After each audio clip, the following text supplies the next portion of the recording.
Monsieur le ministre, pouvez-vous me donner le niveau des sanctions pour les personnes au RSA, leur montant, leur durée, leurs effets sur l'insertion?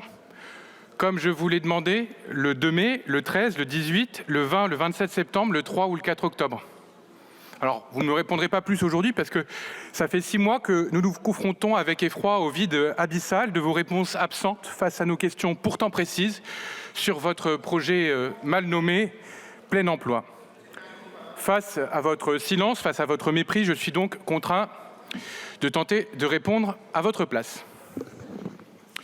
Monsieur le député, je vous remercie pour votre question légitime, puisque nous nous apprêtons à renforcer les sanctions et à les systématiser.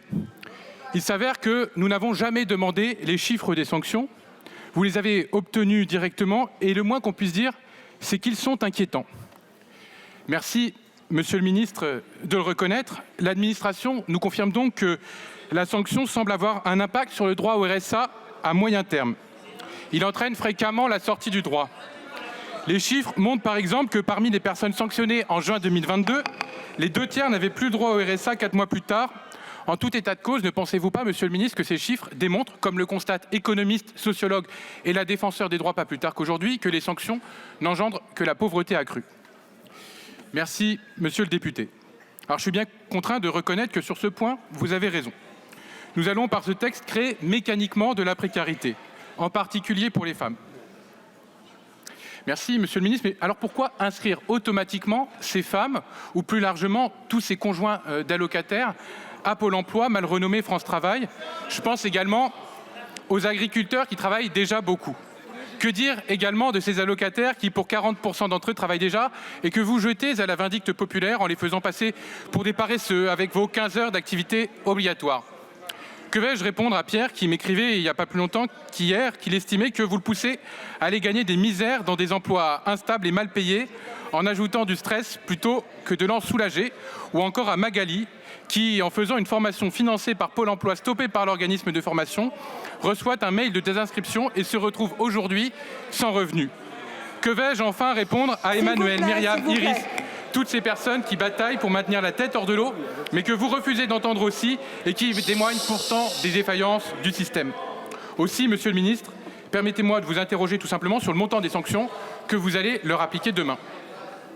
Je vous prie une nouvelle fois, Monsieur le député, de bien vouloir excuser mon absence de réponse sur ce point, mais nous refusons, depuis le début des débats, d'annoncer le montant des sanctions, probablement pour éviter d'effrayer les députés qui devraient voter cette loi afin qu'ils ne puissent pas se rendre compte que des familles avec enfants se retrouveront fréquemment avec moins de 300 € par mois après une sanction pourtant inefficace, c'est-à-dire 50% des allocations ponctionnées. Je vous remercie, Monsieur le ministre, pour cette réponse pragmatique, inquiétante et issue du rapport de la CNAF. Mais alors, dans ce cas-là, ça veut dire que les conseillers du service public de l'emploi seront débordés par l'afflux de dossiers liés à votre réforme et devront donc impliquer ces sanctions pour rendre les pauvres encore plus pauvres. Ce n'est pas exact, Monsieur le député.